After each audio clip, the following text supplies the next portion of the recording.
this is the time you have to reinvent yourself.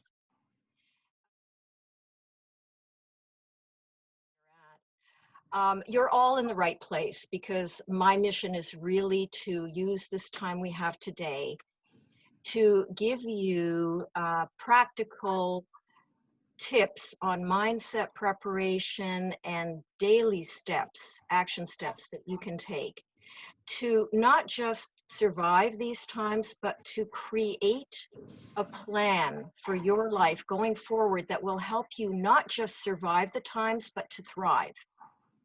In other words, to fulfill your potential. And at the end, after this presentation today, you will be receiving a PDF if you have submitted an email, your email address. And in that PDF, I have basically created a worksheet that you can work on in your own time, at your own pace, to create a plan for your life going forward, to reinvent yourself in the way that fulfills you. So perhaps you'd like to know a little bit more about me, how I started out in all of this. Well, the seeds of my mission really started when I was very young. I was 5 years old. Every morning, I would creep down the stairs of my home, holding my breath with anxiety about which mother I would meet at the bottom of the stairs. Would it be mother number one, who looked like she was functioning fairly normally, in the kitchen, preparing breakfast, smiling at me, greeting me? Then I would breathe a sigh of relief. Or would it be mother number two, who was slumped in an armchair in the living room, staring blankly and unblinkingly at a television screen that had nothing but static on it? She'd be unkempt, her hair would be disheveled, her housecoat was barely done up, and she had no awareness of my having entered the room.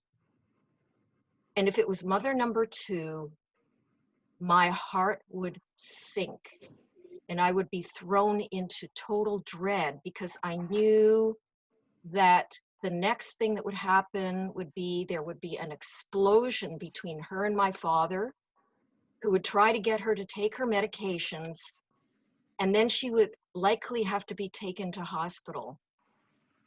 And I wouldn't see her for another couple of weeks. And then she'd come home, she'd be number one mother, and everything would be fine for a while, but we cycled through this experience repeatedly for years. And it was horrible. And as I got older, I put the pieces together of my mother's backstory, which was a life filled with crushed dreams, traumas, uprootings. She had grown up in Eastern Europe during the communist regime. She had a very hard life growing up, but the one thing that gave her meaning was chemistry. She loved studying, and she loved studying chemistry, and her big dream was to become a chemist. She made it to university, was told by the authorities, no, we have too many chemists in this country. You have to study chemical engineering, electrical engineering. Then war erupts. Universities are shut down. Atrocities start happening. People start starving. Her father, the man she'd loved most in her entire life, died of a heart attack in her arms during a bombing raid. Her brother was inducted into the army and was never seen again. She and her mother were, quote unquote, repatriated back to Germany, where she'd actually never lived. But she had to then survive trying to work and put her life together there, and had finally the opportunity to emigrate when the Allied forces entered the country and liberated them. The unfortunate piece to this was my mother had already started having her psychotic episodes while she was in Germany. And she knew that if the authorities discovered she had a mental health history, she would never be allowed to leave the country. So a miracle happened in that she was able to get a look at her documents just before she was about to enter the office where they would approve or disapprove her exit from the country.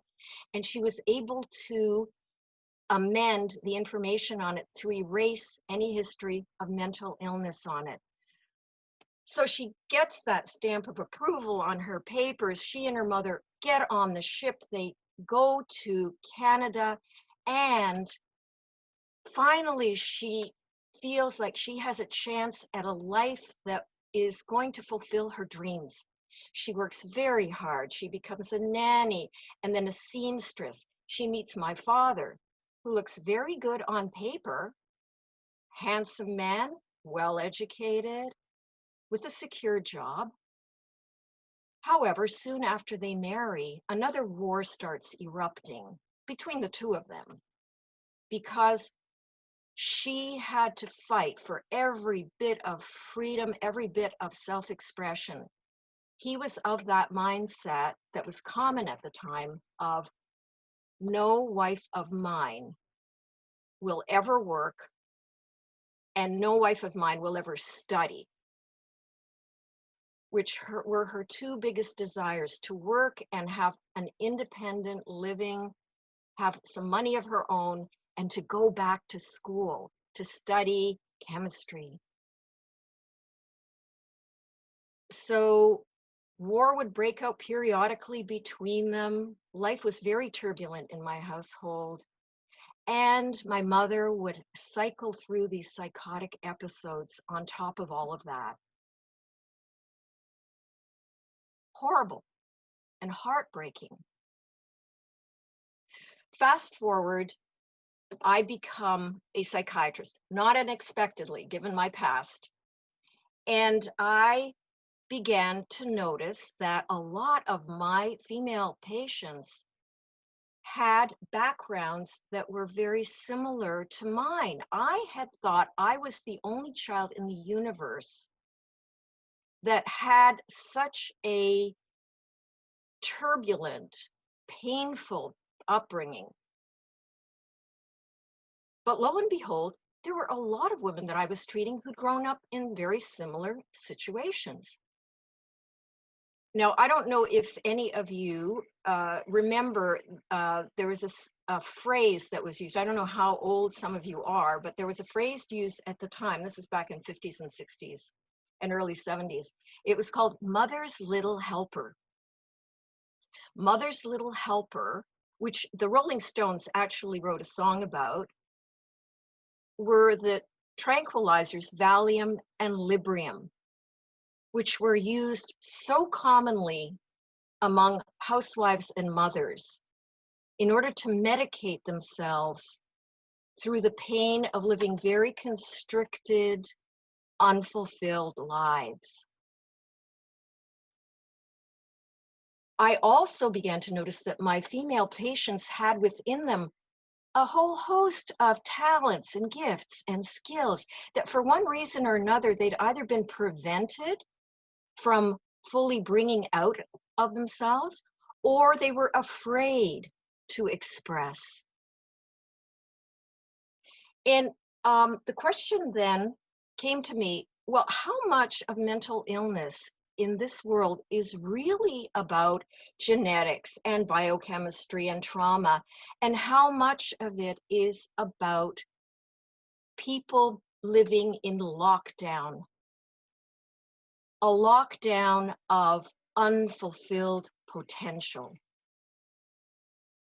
So it became my mission to go from helping people heal from their mental illness to becoming a life coach and helping women to actually thrive, to fulfill their potential. So That's why I'm sitting here with you today in my meadow. So from here, we're going to go into why this is also important right now. Even before the pandemic, you may have noticed that there was an old story about, well, if you just work hard enough, study hard enough, get a career, find a marital partner, have children, have a nice home, your life is set and you will be secure. And then you'll have retirement, which will be a big party, apparently. Well, that old story bit the dust a long time ago, as Kavita and some of you others are aware of. And certainly millennials can now tell you that that story was never true for them. Also, even before the pandemic, people at the other end of the spectrum who are nearing retirement were deciding not to retire because, number one, sometimes they couldn't survive financially by retiring. And number two, a lot of them decided that, you know, I haven't had a chance to really live my life. I've worked so hard, and now I would really love to try my hand at starting this business that I've been dreaming about for a while, or go back to school and learn something different, expand my life. And then there are all the people in between who, like Kavita, just began to realize that after so many years of life experience, there was just something missing. And they had to find some way of filling that missing part of themselves and reinvent themselves. Okay, so now we have the pandemic, and the pandemic is creating even more turbulence, even more people who are now in a wilderness like some of you, wandering around, not sure how to get out of this, how to find the light that will guide them out of this to something that will be meaningful, something that will fulfill them. We have incredible trauma now from the revelation of the horrors of racism that are still among us, that are creating even more turbulence.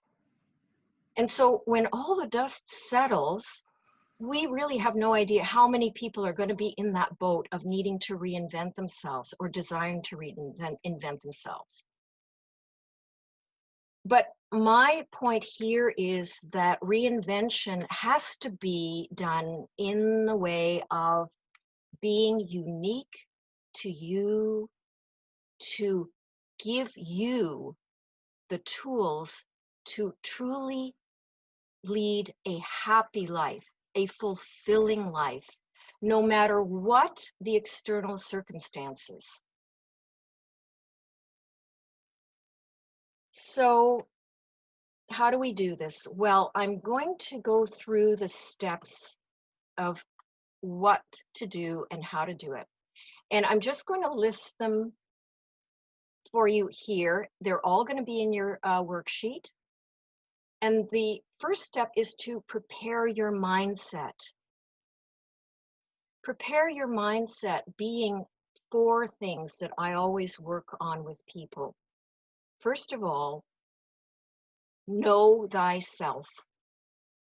Secondly, be prepared to change your story.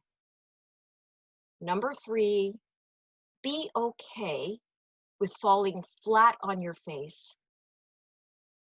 And number 4, bond with your new best friends, your heart and intuition. So that's just the first piece. And then we're going to go on to the second piece, which is the daily steps. But the first piece is about mindset. And so I'm going to take you through those points that I've just listed by telling you another story of one of my coaching clients. And this is a happier story. So for those of you, yes, I understand that my previous story struck a chord, and I'm actually glad it did. But this other story may also strike a chord, but it's a happier story. And this is the story of my client, Christine, not her real name, and the details of her story have been changed to protect her privacy. Christine is a woman in her 50s who's lived all her life in a mid-sized city in Canada, and she has spent her career working as a librarian. She is married, has been for decades, to the same man. She successfully launched 3 children into adulthood. She lives in a nice house in a nice part of town, and everybody loves Christine because Christine is sweet, gentle, and caring. The kind of person who would drop everything she's doing if someone came to her asking for help. She's involved in at least 3 volunteer, or was involved with 3 volunteer organizations, and she taught Sunday school. Now, looks picture perfect from the outside, but every once in a while, Christine would get these strange, restless urgings from within that started forming up little ideas in her head, like, maybe there's got to be something more to life. Now, the moment this would come up, she would slap it down, say to herself, that's nonsense. I should just be grateful for everything I have in life. And I should just continue on as I am, and everything will be fine. It really will. Well, one day, she had to take her car in for repairs, and she went to a new shop that had opened up near her, completely new mechanic she'd never worked with before. And she was suddenly struck by this man. He was attractive, very charming. Unlike her husband, he could talk to her endlessly.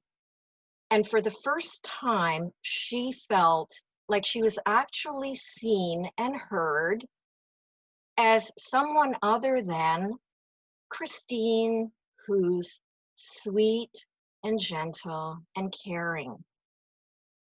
She was able to have conversations about interests of hers that she never shared with anybody. They could talk for hours on end about politics and literature and religion, and on it went. And she felt truly gratified because this man actually began to compliment her about things that nobody ever did before. Things like she had such a stimulating intellect and was so passionate and enthusiastic about life and very attractive.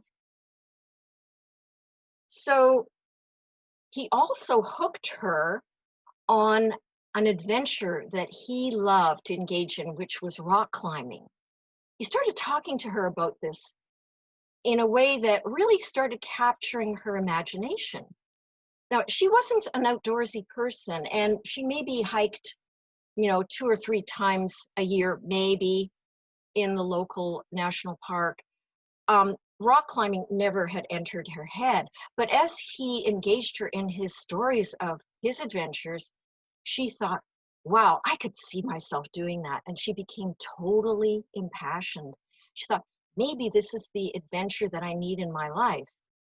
So he actually invited her to one of those rock climbing schools, the ones that are indoors where they have all these things up the walls where you have to learn the technique of rock climbing. And she tried it and she thought, wow, I really love this. And so she continued doing it, and they continued meeting. And the end of this chapter, which is they ended up having an affair. And at first, Christine tried to deny that there was much wrong with this. She tried to kind of fit it into a story about, well, this is just a brief little adventure, and it's fine, and I'm getting lots out of it, and it'll be okay. But then one morning, it really sank in. She woke up and she was struck by how she had just created a big, shameful crisis in her life. She had violated her own value system. And the guilt and the shame of it were almost intolerable for her. And as she reflected on it, she came to the realization that there is something wrong in my life, that I could end up doing something like this. I need help. So that's when she came to see me. So with Christine, we started with mindset preparation. And to go back to my list, the first and most important piece of mindset preparation is know thyself, which is such a classic piece of wisdom. I'm going to make it very simple. Know thyself is really about very honestly and non-judgmentally figuring out what really is working in your life and what really is not. Where Christine, what that meant was she had to face the fact that her marriage had been dead for many years. She had to face the fact that her husband had a drinking problem. It not only led to the fact that they didn't have any emotional intimacy, but that he kept losing jobs, which left her being the primary breadwinner a lot of the time, which actually made her simmer with resentment, which she hadn't really been willing to look at. As far as her career went, she really loved dealing with people at the library, but as far as her actual library duties go, she could do that sleepwalking. There wasn't really much stimulation in that any longer for her. And then she was also very tired of being boxed into a description of sweet, gentle, caring Christine, who's there for everybody except herself. She was getting really tired of that. She realized she could no longer just be there for everybody else. She had to be there and show up for herself. Now, know thyself is an exercise that is vastly important in figuring out the terrain of your life, but it's also vastly important to developing motivation for the changes you need to make. Because once you really face honestly the rewards and the pain of your life, it will solidify and clarify your level of motivation. For Christine, she knew she could never just go back to the way things were, because it was clear that if she did, it would feel like her soul had died. She also felt that something was brewing inside herself, continually telling her she needed a more adventurous, expansive life. And she was damned if she was going to go through the rest of her life and not at least try to find that thing that was going to really fulfill her. And she realized that part of that had to do with the fact she was not creative enough in her life. There was something in her that really desired more creativity. So she became very motivated to move forward. And she had an idea of the things that she really needed to shift up in her life. So we went to the next piece of the mindset work, and that was Be prepared to change your story. She knew she couldn't live anymore in the story of sweet, gentle, caring Christine. She was up to here with that story. Could no longer be. Now, there was nothing wrong with those qualities. It just was not the totality. She knew it just didn't express herself fully. And so she had to detach from the identification with being Little Miss Perfect there for everybody. And that required that she really start seeing herself as a creator of her life and not just a victim or a reactor to the circumstances of her life and the expectations that had been placed on her. And that's the basis of being able to create your story or change your story, is that you have to determine where you're at on that scale of creator versus victim. I'm stating that very bluntly, just to make the point, because if you're already in that state of, I'm going to create a new life, I know I am a creator, I'm going forward, great. Your path is set. You are moving toward the light. You're coming out of the wilderness more quickly than not.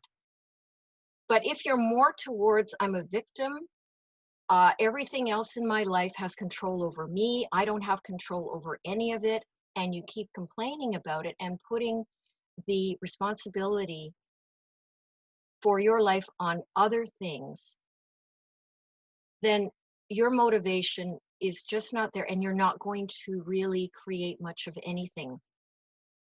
Truthfully, each one of us is usually a mixture of the two, creator and victim. And it's important for each person to reflect deeply on, where am I in that mix? Which has the greater weight? Now, for Christine, it was very, very clear. She was at a point in her life where it was no option. She had to start creating. As scared as she was of moving out of her circumstances and changing them, there was just no option. She had to become a creator. So the next piece that we dealt with was, be okay with falling flat on your face. She'd already fallen massively on her face. She'd never done anything like this, have an affair before. So for her, falling on her face, having this big quote unquote failure, the self-destructive act, she had to start looking at it as the doorway, the portal to changing up her life. As much as she had shame and guilt about it, she had to start setting that aside. We were helping her to release from beating up on herself and start moving forward, seeing that her life, she was going to create a new life. I was going to inevitably be filled with failures and mistakes. She was going to make wrong turns in the wilderness on the way to finding her light, her fulfillment. And so she really had to start seeing those mistakes as simply signposts, guides, telling her, this isn't working, so let's try something else. Sorry to interrupt, but we're so afraid of failure, right? Absolutely. And, you know, it is something that you will find so freeing when you get free of the shackles of the fear of failure. Mm-hmm. Once you become okay with making mistakes, the freedom of that is exhilarating. It's not like you're going to feel happy about it. Nobody is going to, you're not going to expect to be exhilarated by making a mistake. But what you will find is you will feel more empowered and more objective and able to pick yourself up and just move on.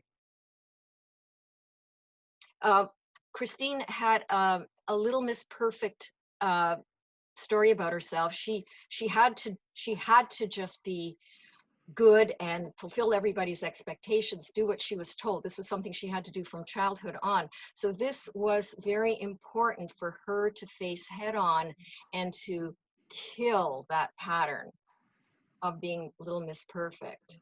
And she'd already started. She triumphed in a big way just by having the affair, if you want to put it that way. That was the big failure that started desensitizing her.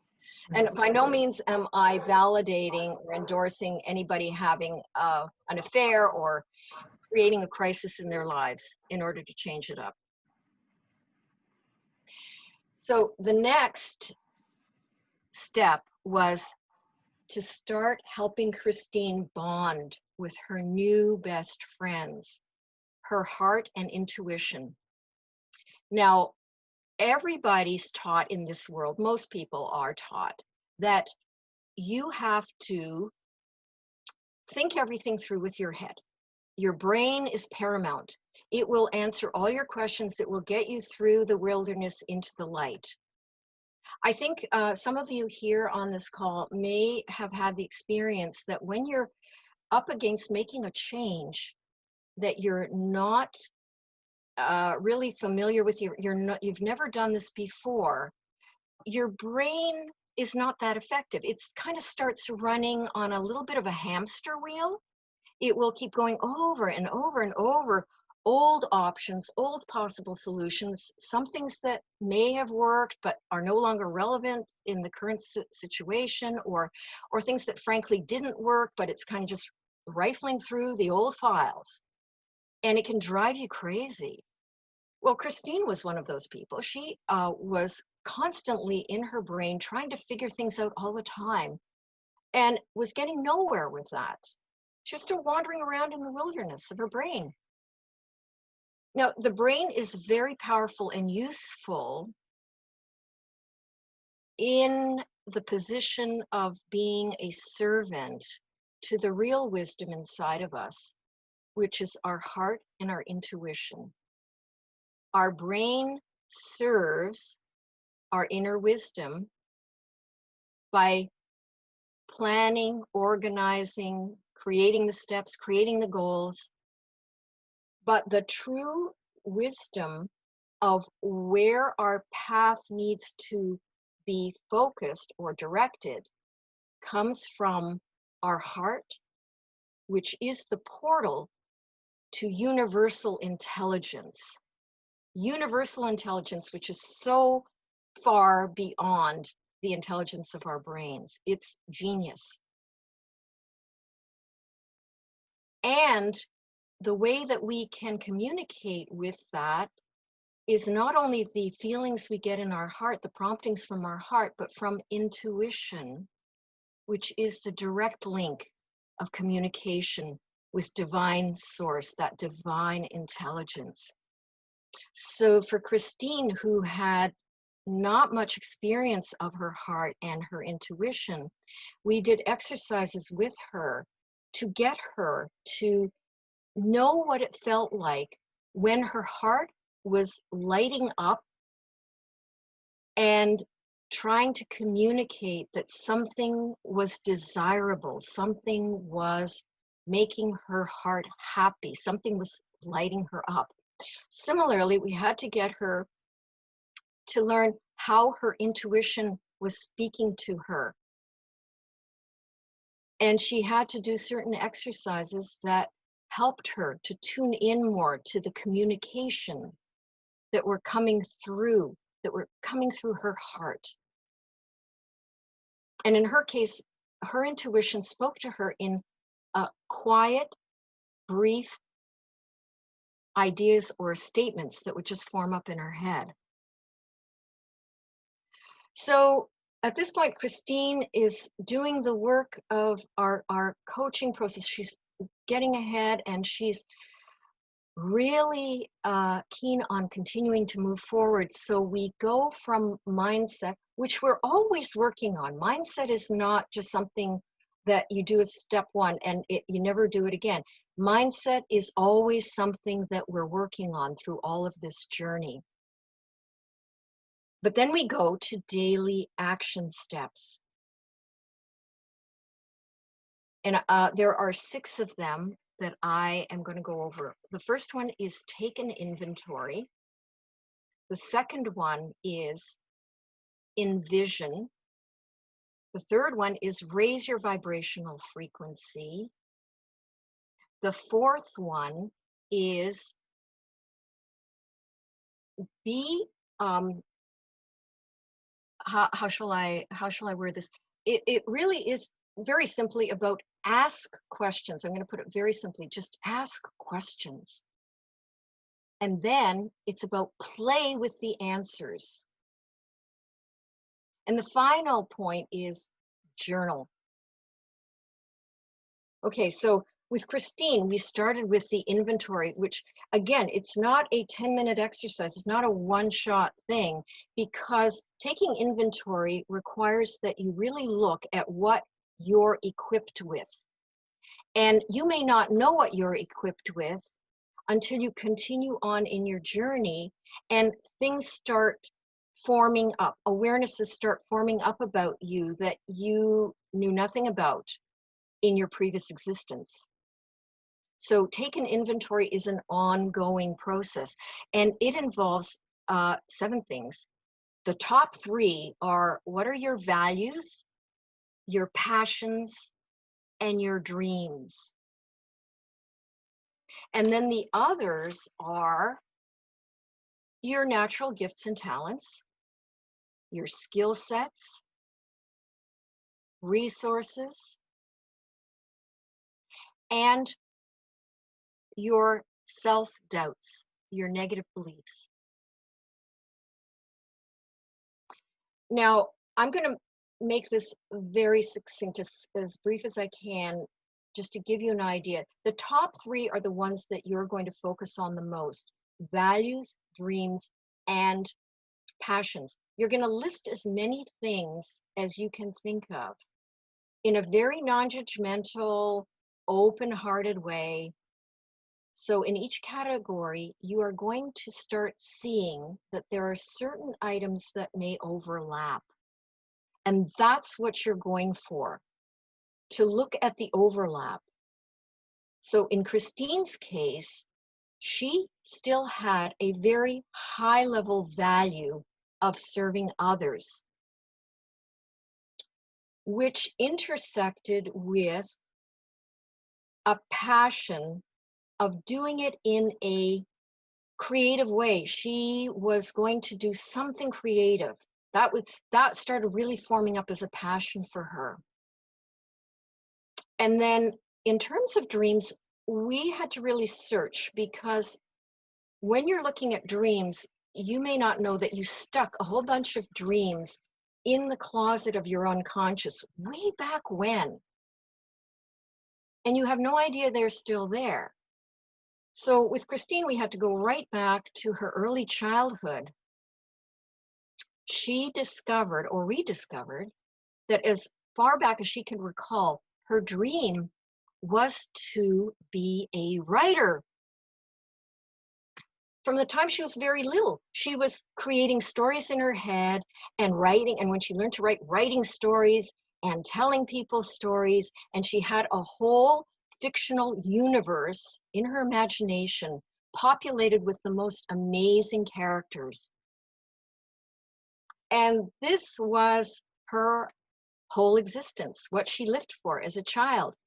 And as she got older, she realized that, wow, there are actually people out there who, when they grow up, they do this for a living. I could be a writer. So this went on for a while until she reached the age of 8. One day, she submitted one of her stories as an assignment for her English class. And she was sitting there all tense, waiting for the teacher to hand it back to her after he'd marked it. And she looked at it, and there was a big red C on it, a big red C, with a comment that just indicated that this was a very mediocre effort. she poured her heart into this story. So she believed that it meant that she had no talent, that her dream of becoming a writer was dead. So she quietly took the assignment home, never spoke to anybody about it, tore it up, threw it out, and stopped writing her stories.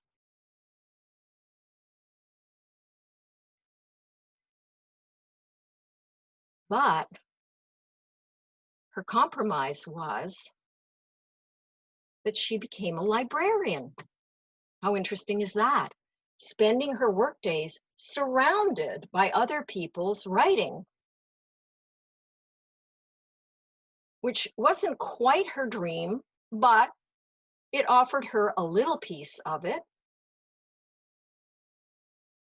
So when she discovered this in our take inventory exercise, it was like her jaw dropped, and she realized her heart at that point lit up.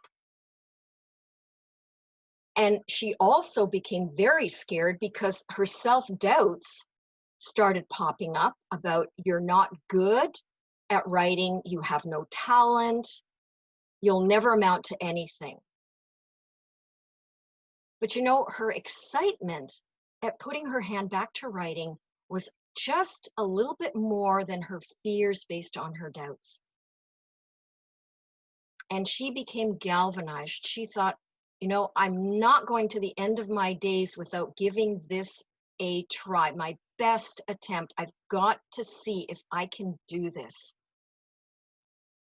So she set on her path to being a writer. Now that's also where we took a look at the other items on the inventory, which was natural gifts and talents. She actually did have a great gift of communicating and writing, but in a nonfiction sense. She could write wonderful programs, teaching programs for the library, and little programs for the kids at Sunday school. She was very good at that.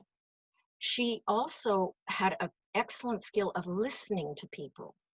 So she could learn lots from people, learn what they needed, and put it into words and summarize it and put it back to them and find out what solutions they required.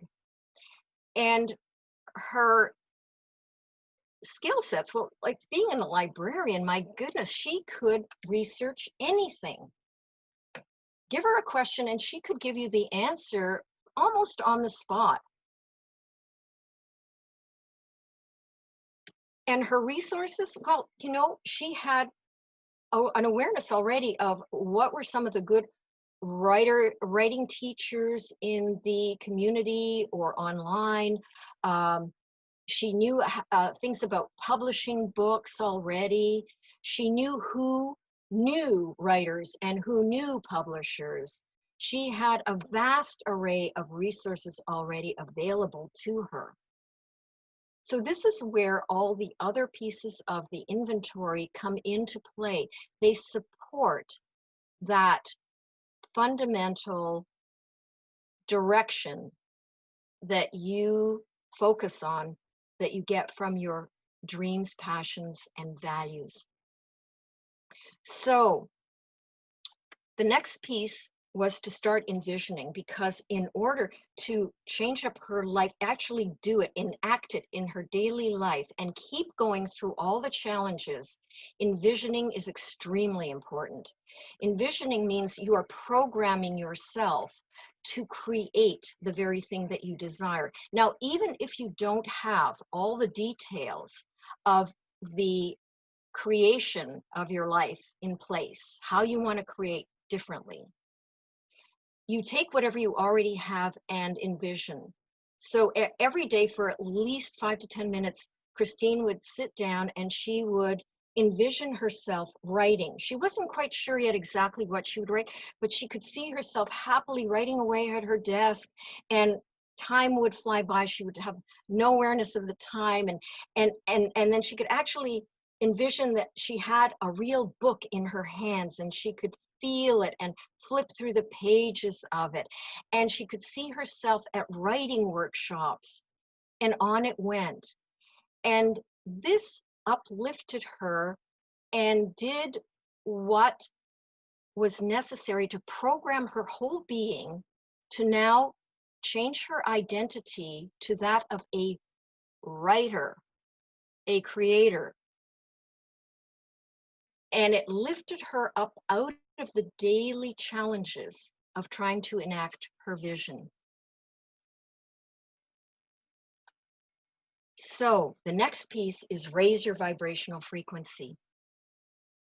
And that is also about, like envisioning, it is about uplifting your energies, giving yourself a boost of positive energy, because what we are really doing here, folks, is we are invoking law of attraction. If you want to create something that makes you happy and fulfilled, you need to be in a very positive state of energy. And so that can involve many things on a physical level and a metaphysical level. So, for example, at Kavita, you also mentioned meditation. That is something that Christine had to do every day because she needed the clarity of mind. She needed to have the ability to detach from all of the rapid fire thoughts that would keep bombarding her, all the doubts that would come into her mind, and to develop that inner peace and that reinforced connection with her heart and her intuition. For her also, it required physically improving her health because she needed the energy to spend her after work hours writing. So she improved her diet. She exercised.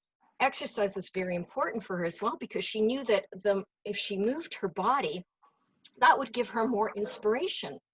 It would actually stimulate new thoughts. And she also got back into her spiritual practice because even though she was a Sunday school teacher, let's say her connection with Divine Source had been weakened over the years. And now she turned back to it to find her special form of guidance from Divine Source. She began to feel that her path was actually a sacred one and that she was doing something that was a life purpose. She was creating something of contribution in this world that was kind of like, in a sense, a mission from God. So every day she would do something to keep her energy level high, including things like, sometimes having to disconnect from people that were negative or get closer to people who were on path with her vision. Other writers who were inspiring and mutually supportive. And writing in and of itself was also raising her vibrational frequency. Actually doing the writing, even if it was her morning pages, lifted her up, raised her vibrational frequency. Doing the thing you love helps you raise your vibrational frequency. Now, the one thing that was still a mystery for Christine in all of this was, well, what exactly am I supposed to write about? She was a genius at searching for answers. She could Google anything and she would get the answers. But her specific mission was still a bit of a mystery. You can't Google that. So what she decided to do was continue to ask questions. Questions are extraordinarily important. And that's the next piece. But this time, rather than Google for the answers, she asked the questions of the divine realm. And one day she was sitting very quietly, having her morning coffee on her back deck. And she asked the question of her angels and guides, please give me an indication of what I'm supposed to write about. And then she was very quiet. And the next thing that popped into her mind was this thought: write children's stories. This was another jaw-dropping experience for her. She almost spilled her coffee. It had never occurred to her, but somehow it made total sense. And it lit up her heart.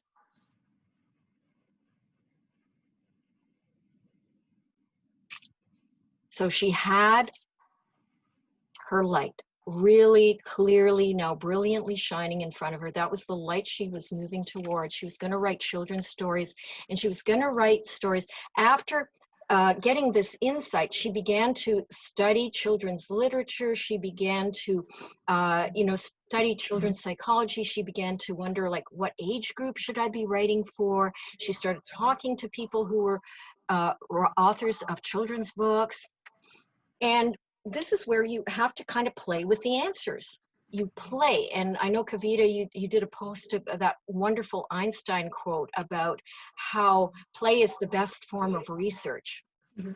And it is so true. Once you start getting answers, you play with them, try them on for size, and try them on in a lighthearted way, not in any arduous, oh my God, this is so much homework way. But the best way to try anything on is with a light heart. And that's how you get the most out of it. Find out if it fits your heart. So in all of her playing with it, she discovered that her audience would be children of the age that she was when she gave up on her dream. And her mission was to inspire those children to nurture their dream, to follow through no matter what happened to them, to give them the confidence to fulfill their dreams. Now, all of this is wonderful and amazing. And the last piece that was a daily practice for her was journaling, because she was creating her own story as she was becoming a writer, and her own story had to be documented. You have to make your story real by recording it. Otherwise, it just gets lost in the ethers.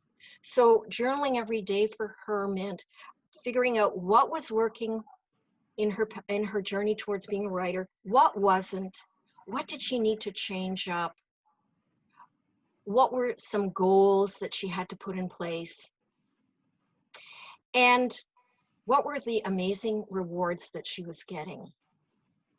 And one of the things that is really important, gratitude is very important in terms of journaling. You have to, of course, be grateful for everything that's happening, but at the same time, do more than be grateful. It also involves celebrating your successes.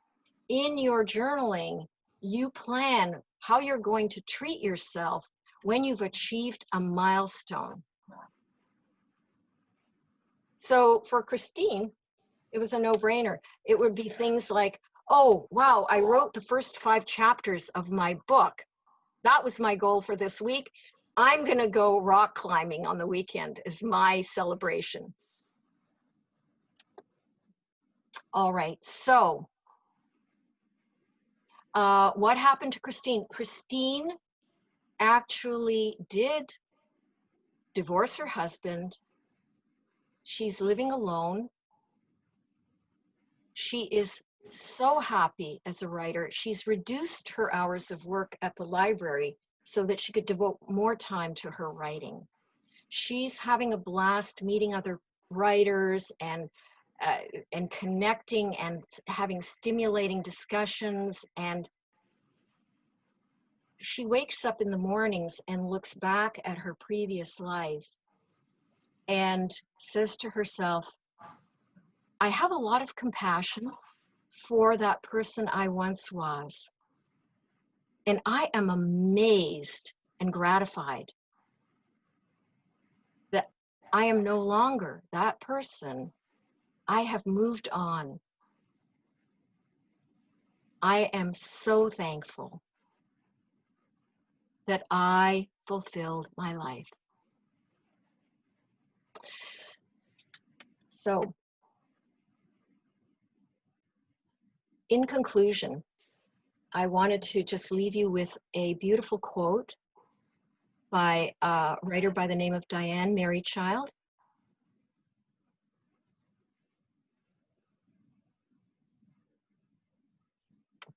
Women are a full circle.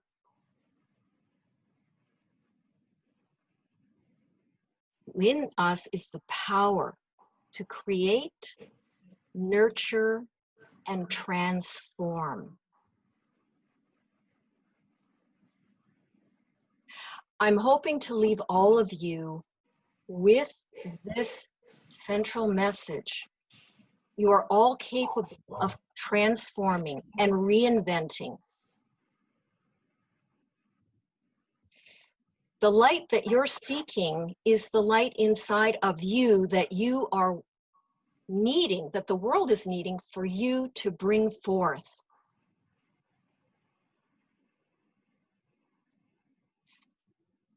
And you can all do it.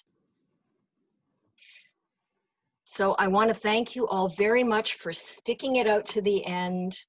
And I'm hoping that you got something out of this.